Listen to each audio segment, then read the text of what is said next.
நீங்கள்லாம் சொன்னால் ஆச்சரியப்படுவீங்க. அவருடைய கையில் 2 வெடிகுண்டு இருந்தது. அதை பார்த்த போலீஸ்காரர் அப்போ சொன்னார், இதால் என்னை அடிச்சிருந்தா நான் செத்து போயிருப்பேனே அப்படின்ட்டு கையை கட்டி அவரை கொண்டு வந்தார்கள். கொண்டு வந்தது மட்டுமல்லாமல் அவரை தலைகீழ கட்டி வச்சு ஒரு பெரிய மீசை, இதையெல்லாம் சொல்லக்கூடாதுன்னு அவர் என்னை சொல்லி கூப்பிட்டு வந்தார். இருந்தாலும் உங்கள்கிட்ட சொல்லணுங்கிறதுக்காக சொல்கிறேன். அவருடைய பெரிய முறுக்கு மீசை, ஒவ்வொரு முடியாக அதை அவர்கள் பிடிக்கினார்கள். அப்போ அவர் ஒரு முடிவு சொன்னார். அப்போ எடுத்த முடிவு என்னன்னு கேட்டிங்கன்னா, இந்தியா முழுவதும் எல்லாருக்கும் கிடைக்கின்ற வரையில் நான் மீண்டும் மீசையை வைக்க மாட்டேன்னு அவர் எடுத்தார்.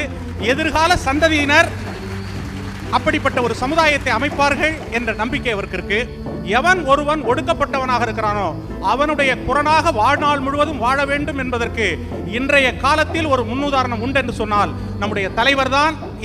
அனைவருக்கும் வணக்கம். எனக்கு இந்த விருதை கொடுத்ததுக்கு நன்றி.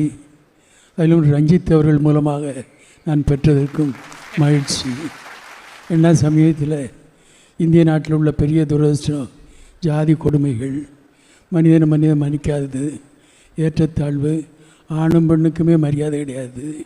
ஆண் பெண்ணை மதிக்க மாட்டான், ஆனால் வாழ்க்கையில் நேசிக்க மாதிரி காட்டிக்கிடுவாங்க. இவ்வளோ வேற்றுமை இருக்க காலத்தில் இன்னும் ஆண்டு காலமாக இருக்கக்கூடிய ஜாதி கொடுமைகள் ஒழிய வேண்டும், ஜாதி கொடுமை மாற வேண்டும், பெண்களுக்குள்ள உரிமை கிடைக்க வேண்டும் என்ற கோரிக்கையெல்லாம் வைத்து படங்கள் பலது அப்பப்போ வந்தாலும் கூட அண்மை காலத்தில் நல்ல படங்களை எடுத்தார். அதிலும் இன்றைக்கு இவரே தயாரிப்பாளர் என்ற முறையில் பரியேறி முன்மாள் MABL கோடு போட்டு இருக்கக்கூடிய படத்தை எடுத்தார்.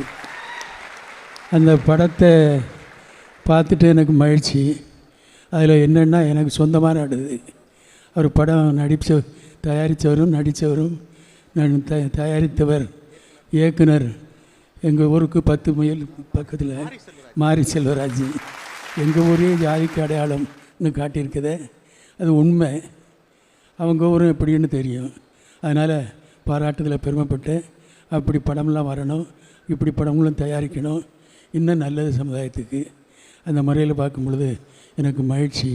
எனக்கு இந்த விருது கொடுத்துருக்கேன்.